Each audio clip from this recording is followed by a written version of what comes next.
I never thought I'd find peace in sawdust and wood shavings, but here I am at 35, running my fingers along a perfectly smooth mahogany surface while the evening sun streams through my workshop windows. The irony doesn't escape me. This waste of time, as my parents called it, has become my salvation and ultimately their downfall. Growing up in the Anderson household meant one thing. Appearances were everything. Mom and Dad built their luxury real estate empire from scratch, and they never let anyone forget it. Our mansion in the hills, the imported cars, the country club memberships, these weren't just possessions, they were statements. The Anderson name means excellence, Dad would say, straightening his Armani tie while examining his reflection. We don't settle for anything less. I was 13 when I first discovered woodworking in shop class. Mr. Peterson, my teacher, noticed how I lingered after class, fascinated by the way he could transform raw lumber into beautiful functional pieces. "You've got a natural eye, Michael," he said, showing me how to use a lathe. Some people see wood as just material, but others, they see the potential inside. That summer, I spent every spare moment in Mr. Peterson's workshop, learning techniques, understanding different wood types, and making small projects. When I brought home my first creation, a delicately carved jewelry box for Mom, I thought they'd finally see that I had found my calling. "Oh, honey," Mom said, holding the box like it might bite her. "This is quaint, but surely you don't want to pursue this as more than a hobby. The Anderson name stands for luxury real estate, not—" She paused, wrinkling her nose. "Manual labor." Dad was less subtle. "No son of mine is going to be a glorified carpenter. You're going to college for business, then joining Anderson Properties." End of discussion. But it wasn't the end. Throughout high school, I maintained perfect grades, just to keep them off my back, while secretly apprenticing with Mr. Peterson on weekends. He became more than a mentor. He was the father figure who actually listened to my dreams instead of trying to reshape them into his own image. College was a battlefield of different expectations. I enrolled in business classes to appease my parents but took every woodworking and design course I could find. My dorm room became a mini workshop, much to my roommate's initial annoyance, though he changed his tune when my custom furniture pieces started selling to other students. "This is just a phase," Mom would say during our weekly calls. "Once you graduate and start working with your father, you'll understand the importance of maintaining our family's status." I graduated summa cum laude with a business degree, just as they wanted. But instead of joining Anderson Properties, I took my savings and the money I'd made from selling furniture in college and rented a small workshop space on the outskirts of town. The day I told them about my decision, Mom actually cried. Not proud tears. These were the tears of someone who felt personally betrayed. Dad's face turned that dangerous shade of red I remembered from childhood disappointments. "You want to throw away everything we've built?" He thundered. "We are Andersons. We sell multi-million-dollar properties. We don't build furniture like common laborers." "I'm not asking for your approval," I said, my voice steadier than I felt. "I'm informing you of my decision." "Then you're on your own," Dad snapped. "Don't come crawling back when this little rebellion fails." The first year was hard, harder than I'd ever want to admit to them. I lived in a tiny studio apartment, ate ramen noodles more often than not, and poured every cent I made back into the business. But slowly, steadily, my reputation grew. It started with custom pieces for local clients. Word of mouth spread, and soon I was getting commissions from neighboring cities. My modern take on traditional craftsmanship caught the eye of a home design magazine, and their feature article opened floodgates I never expected. Wealthy clients began commissioning entire homes' worth of furniture. Interior designers saw exclusive pieces for their high-end projects. My waiting list grew to months, then years. I expanded the workshop, hired skilled craftspeople who shared my vision, and opened a showroom in the city's arts district. Through it all, my parents maintained their distance, aside from the occasional passive-aggressive message through mutual acquaintances. "Such a shame about Michael," they'd say at their country club gatherings. "He had such potential." I was reviewing designs for a major hotel chain's custom furniture order when I received the call that would change everything. The number was unfamiliar, but something made me answer. "Michael Anderson?" A woman's voice, professional and clipped. "This is Patricia Martinez from the Securities and Exchange Commission. We need to speak with you about Anderson Properties and your parents, Robert and Eleanor Anderson." The next few hours were a blur of revelations. Anderson Properties, that pinnacle of luxury real estate, was built on a foundation of sand. Years of fraudulent dealings, misappropriated client funds, and creative accounting had finally caught up with them. The SEC investigation was already underway, and the empire was crumbling. I hadn't even processed this information when my phone lit up with Mom's number. After 5 years of silence, seeing her name on my screen felt surreal. For a moment, I considered letting it go to voicemail, but curiosity won out. "Michael, darling," her voice had that forced brightness I remembered from childhood disasters. "We need to talk. Can you come to the house? It's important."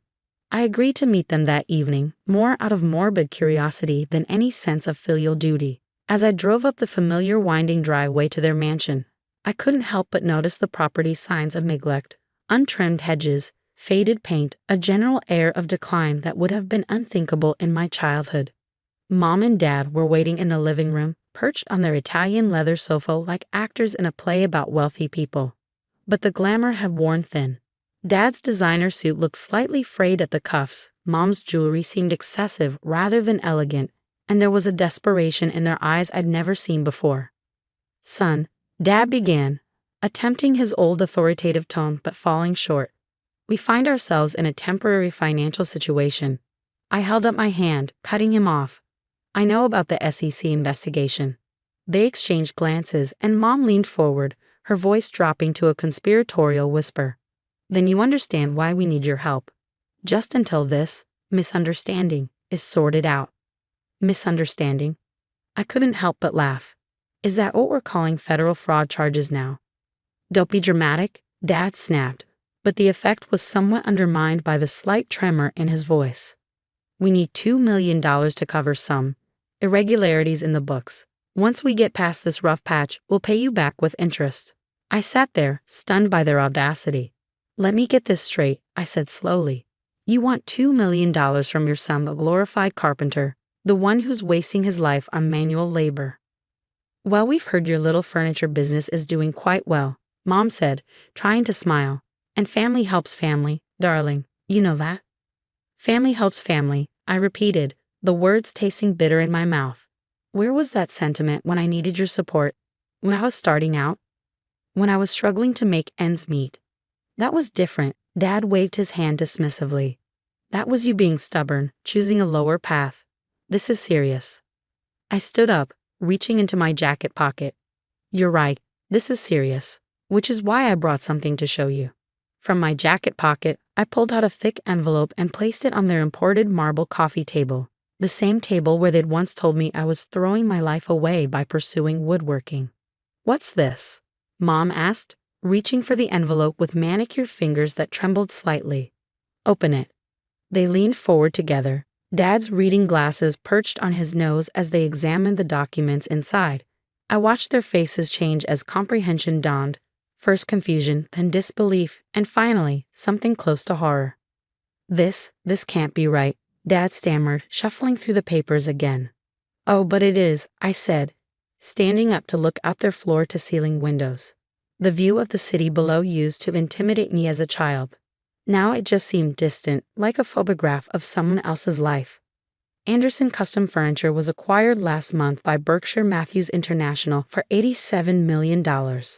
Mom's hand flew to her throat, clutching her pearls, a nervous habit I remembered from childhood catastrophes. 87 million. But that's not all. I continued, turning back to face them. The deal includes keeping me on as CEO of the expanded luxury furniture division, with full creative control and a significant stake in the parent company. But, Dad's face had gone from red to pale, the papers shaking in his hands. "You make furniture. You work with your hands. This isn't possible." I couldn't help but laugh. "You never did understand what I was building, did you?" "Yes, I work with my hands. I also run a company that employs 50 master craftspeople, has showrooms in 3 cities, and a 2-year waiting list for custom pieces. My furniture is in hotels, museums, and celebrity homes across the country. That little hobby you mocked, it's now worth more than Anderson Properties ever was, even before your fraud came to light." They sat in stunned silence, the weight of their mistakes finally sinking in, the fraudulent dealings that were about to destroy them, the son they dismissed who now had the means to save them. The bitter irony of it all seemed to physically age them before my eyes. So you'll help us? Mom's voice was small, hopeful. You can spare $2 million clearly. We're your parents, Michael. Despite everything. I held up my hand, stopping her. I brought these documents for two reasons. First, to show you that success doesn't always look the way you think it should. And second, to make it perfectly clear that my refusal to help isn't about money. It's about choice. What are you saying? Dad's voice had lost its usual commanding tone. I'm saying no. Not because I can't afford it, but because you need to face the consequences of your actions. Just like I had to face the consequences of mine when I chose this path. But we'll lose everything. Mom wailed, mascara beginning to run down her cheeks. The house, the cars, our reputation. Yes, I nodded, you will. And maybe that's not such a bad thing. Maybe it's time to learn what really matters. Dad stood up suddenly, his face darkening with familiar rage. You ungrateful little. After everything we did for you, everything we sacrificed. Sacrificed? I cut him off, my voice sharp. Let's talk about sacrifice. Let's talk about living on ramen noodles for a year while building my business. Let's talk about working 18-hour days until my hands bled. Let's talk about doing it all without a penny of support from my family because they were too ashamed of my chosen profession. They flinched at my words, but I wasn't finished. You know what the difference is between us? When I sacrificed, it was for something real. Something I built with my own hands, something that brings beauty and value to the world. You sacrifice your integrity, your honesty, and ultimately your freedom, all for the appearance of success. A heavy silence fell over the room. Outside, the sun was setting, casting long shadows across their expensive furnishings. How many of these pieces, I wondered, had been bought with stolen money? What will happen to us? Mom's voice was barely a whisper. The SEC investigation will run its course. You'll probably face charges. You'll definitely lose the business and most of your assets. I stated these facts calmly, without malice. But you won't be homeless. They looked up, hope flickering in their eyes. I own a small apartment building near my workshop, one of my first real estate investments. Nothing luxurious, but clean and well-maintained. There's a ground floor unit that will be available next month. It's yours if you want it. A ground floor apartment? Mom looked aghast. But what will people think? They'll think you're facing the consequences of your actions with whatever dignity you can muster, I replied. The choice is yours. I stood to leave, but paused at the door. Oh, and one more thing. The building's maintenance shop has a small woodworking area. If you're interested in learning, Dad, I know someone who teaches beginners. It's never too late to work with your hands. The next few months unfolded exactly as I predicted. The SEC investigation led to criminal charges. Anderson Properties was dissolved, its assets seized to repay defrauded clients. My parents' fall from grace was spectacular. It made the local news, filled society columns, and had their country club friends whispering behind raised hands. They did end up taking the apartment I offered, though not without considerable drama. Mom cried for days about having to sell her jewelry. Dad raged about the humiliation of living in a modest building. But slowly, almost imperceptibly, something began to change. Maybe it was the reality of their situation sinking in, or maybe it was simply having no choice, but they started to adapt. Mom learned to cook instead of ordering in. Dad, to everyone's surprise, including his own, started spending time in the maintenance shop's woodworking area. It began with simple projects, a wobbly shelf that needed fixing, a broken picture frame. But soon he was there almost every day, learning to work with his hands for the first time in his life. He wasn't particularly good at it, but that wasn't the point. For the first time, he was creating something real. 6 months after they moved in, I received a package at my office. Inside was a crudely made wooden box, its joints uneven, its finish rough. But on the bottom, burned into the wood in shaky letters, was an inscription. To my son, I'm sorry. Love, Dad. I kept that box on my desk, a reminder that sometimes the most valuable things we create aren't physical objects, but the changes we make in ourselves. A year has passed since then. My parents aren't the same people they were, but maybe that's a good thing. Mom volunteers at a local food bank now, helping families in need. Dad continues his woodworking, making simple toys for children's charities. They live modestly but honestly, and there's a peace about them that all their wealth never brought. As for me, the business continues to grow. But I still spend time in the workshop every day, my hands covered in sawdust, creating something beautiful from raw wood. Last week, Dad asked if he could come watch me work sometime. Not to interfere, he said quickly, just to learn. You see things in the wood that I don't see yet. The wood always has a story to tell, I told him, echoing Mr. Peterson's words from so long ago. Sometimes you just have to be willing to listen. Yesterday, I received another package. This time it was a small wooden bird, its wings spread in flight. The craftsmanship was still amateur, but there was something honest about it, something real. The note attached read, "Sometimes the best view isn't from the top of the hill, but from the ground where you can see what really matters." Thank you for teaching us that, Mom and Dad. I placed the bird on my office windowsill, where the morning sun catches its wings. It's not perfect, but it's authentic, a symbol of the journey we've all taken. Sometimes I've learned revenge isn't about punishment at all.